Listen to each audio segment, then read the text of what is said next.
welcome back to the channel, and today a quick review for this, Red Rising by Pierce Brown. This book came out in 2014 and it is the first book in the Red Rising series of books, I suppose.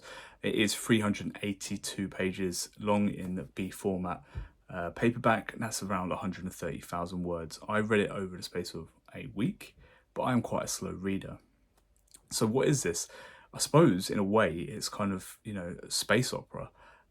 But despite the fact I knew kind of going into it what this book was going to be, I had heard it was kind of, like a dark academia but in space, or maybe it was a little bit like the Hunger Games.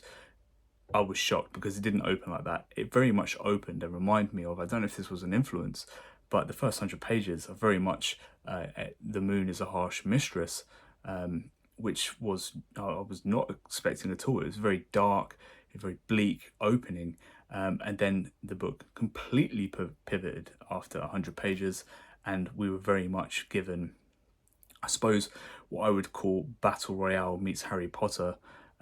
We are given several solidly put together characters.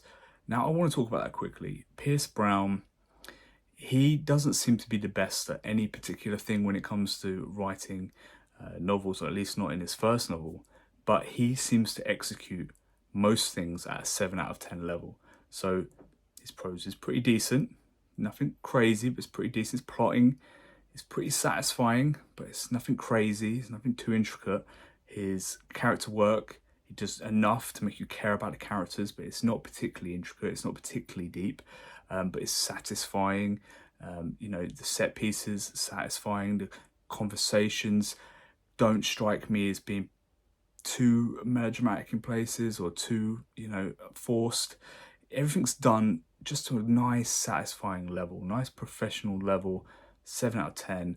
That's what it feels like a lot of the time. We've got these teenagers, they're almost competing, they're kind of fighting to the death, but not so much.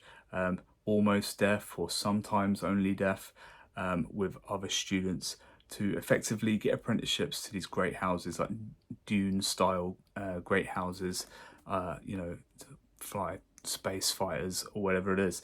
And what we get is very much the basis of a series.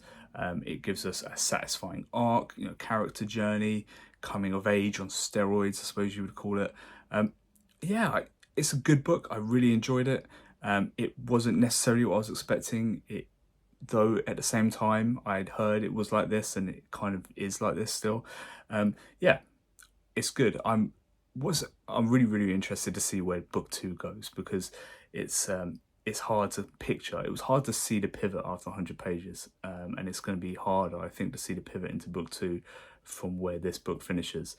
I'll give it 4.2 out of 5. I really enjoyed it.